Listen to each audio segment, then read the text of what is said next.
Hello, this is Lady Boulay, and I hope you're having a great day. Thank you for your support. Thank you for subscribing to the channel. Thank you for your thumbs up, for your comments, and thank you for sharing the videos. Thank you for all you do to support the channel. And yes, we are commanded to love one another, whether we want to or not, or whether we agree with each other or not. So the wolves seem to be sharpening their teeth for this couple, plotting their downfall. Recently, they've been trending, and people have been talking about how awful he is and how he doesn't care about her and what he said on a podcast. And I thought, okay, there's the problem right there. Black men who are happy in their relationships with black women need to stay away from these self-hating, jealous Negroes on these podcasts. I said it, and I'm going to be backed up by Dr. Umar Johnson. Yes, I know Dr. Umar can be tricky, but I agree with him when it comes to the black family. So if you've got something nasty to say to me about what I'm about to say, go to Dr. Umar Johnson's channel and tell it to him, and he will tell you what you need to know, and he can do it better than I can. So I'm going to talk to this couple as if they were sitting in front of me. Do not let these people break up your marriage. You're young, you're beautiful, you have a beautiful marriage, you got off to a beautiful start, and you can make a great life together with each other. But you really have to keep all of these other people, all of these negative voices out of your ears and out of your marriage.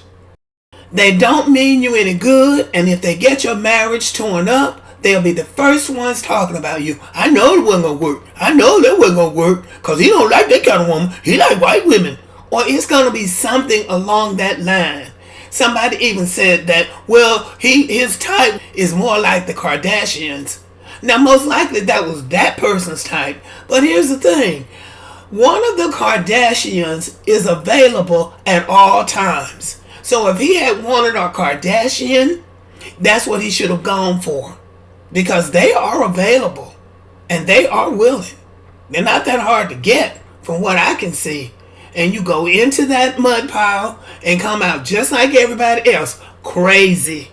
The first person I heard saying something about Jonathan Owens was a white woman, and I believe it was on Twitter. And she was going on because he said he didn't know who she was. And this white woman was all up in arms about it. This is the greatest gymnast ever was, and pretending that she was really concerned that he didn't know who she was. Well, there was two things about that to me. First of all, I don't believe that a white woman is concerned about a black woman's relationship with a black man, because she was speaking as if, he ought to be dismissed just because he didn't know who she was. And the second thing is, Simone Biles is a greatest of all time gymnast. White people like for those kind of black people to marry white people, especially if it's a black woman. Remember, Whitney Houston said that after she married Bobby Brown. She said that the public would prefer that she had married a white man. So in the eyes of self-hating, colorist black Americans, Simone Biles may not seem like a great catch because she's dark-skinned. She doesn't have this fabulous, voluptuous body or anything like that. But in the eyes of people who recognize greatness, Simone Biles is a big deal. So white people are looking at her accomplishments, where black men in particular who are questioning this young man about his choice, they're just looking at her as being a black woman, basically a nobody, I guess. So we really do have to look at the underhandedness of what's going on. It's not about him saying he was the prize. And I'm sure that was ego talking, because people have said, number one, she married down, And number two, nobody would know who he was if it hadn't been for Simone Biles. People are saying that too. And he really was not that well known until she found him attractive and put him in the spotlight, more or less. Because from what I understand, he was pretty much a bench warmer on a football team somewhere. But it seems like he has upped his game since he's been with her. It's not just about him. It's about other people digging into their relationship. That's what it's about. Trying to make her think she's not attractive enough for him, and then trying to make him think that he's not successful enough for her. This is the game that I see being played on these two. And this is why I'm saying, do not let people break you up.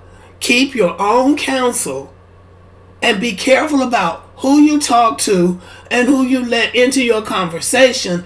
And by all means, be careful about who you let into your ear. Neither one of you has anything to prove. You don't have to defend why you were attracted to each other, why you fell in love with each other, why you married each other. You did it because you wanted to. And you did it the right way. You did it the right way.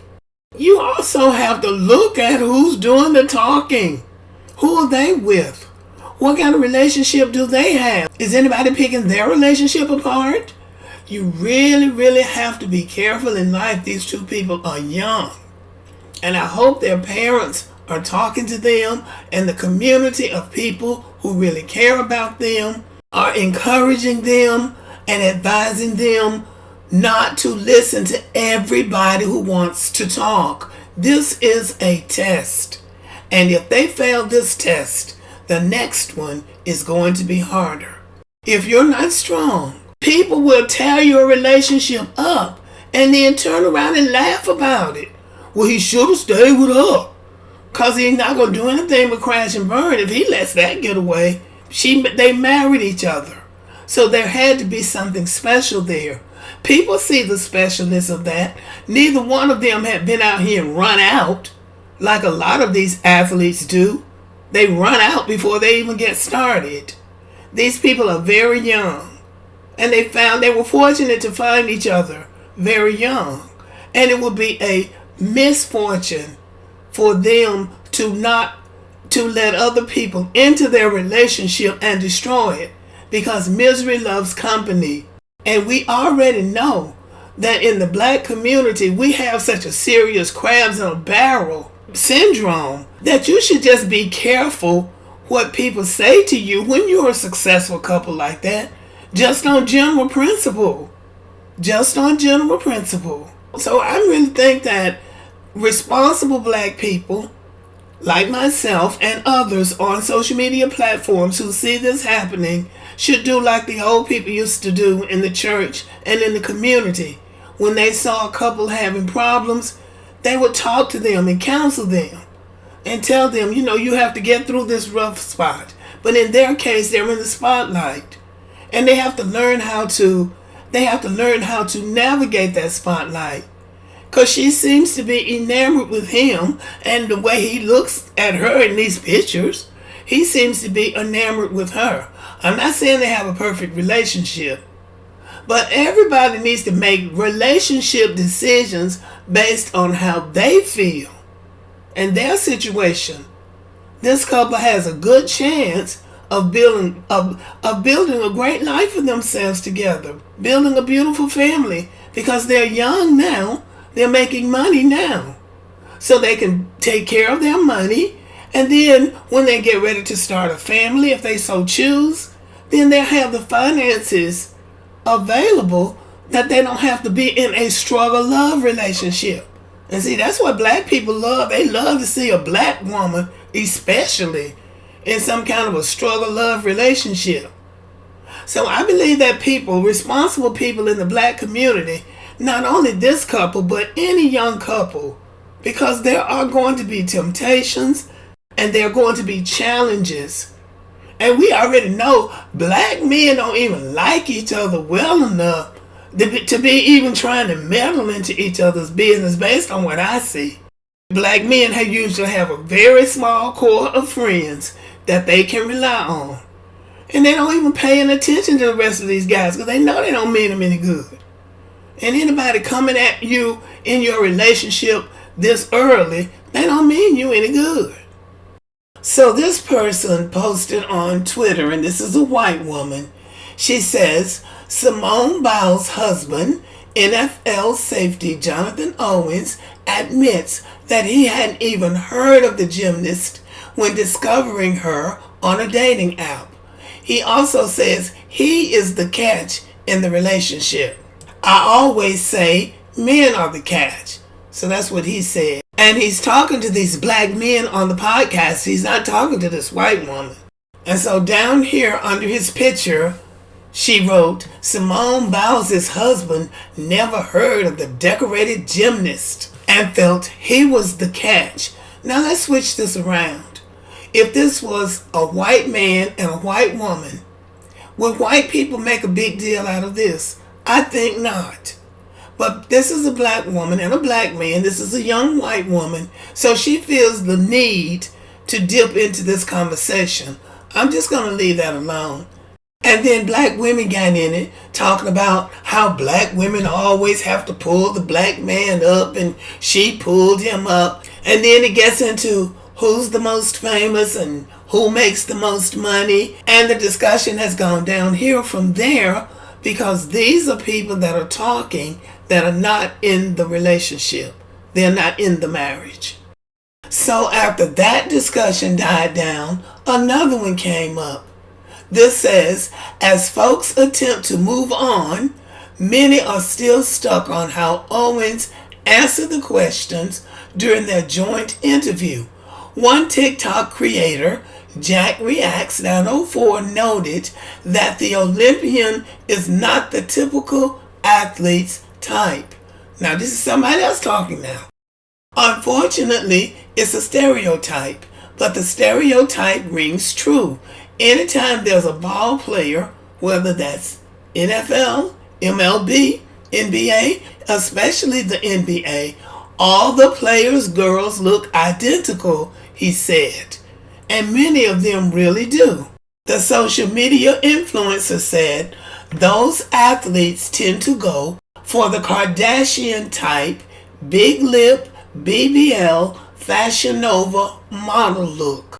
If they don't look like that, typically they fall in one or two categories: high school sweetheart or very rich and famous, he explained, giving examples of folk like former NBA champion Dwayne Wade's wife, Gabrielle Union, who was already famous when they got together, and Kansas City Chiefs tight end Travis Kelce, who is currently dating Taylor Swift, one of the most successful pop stars in the world. Well, Simone Biles would fall into that category. When naming high school sweethearts, the TikToker used Kansas City Chiefs quarterback Patrick Mahomes and NBA superstar LeBron James, who both are currently married to their high school sweethearts. So see, this is somebody else dipping into somebody else's business, trying to set standards for somebody else. So after all this meddling into her business, Simone Biles in an Instagram comment said, "Y'all want me to be insecure so bad." The criticism originated from that podcast questioning about how Jonathan Owens managed to win her over. And it says, however, the couple has not allowed online negativity to affect their relationship. Well, good for them. And I hope they get support from the public, from their families and their friends and people on social media who feel like me, because this is just nonsense. This is a beautiful couple, and I wish them both the best. Okay, y'all, let me know what you think about the video. Thank you for listening. Subscribe to the channel, give me a thumbs up, leave a comment, share the video, and as always, have a great day.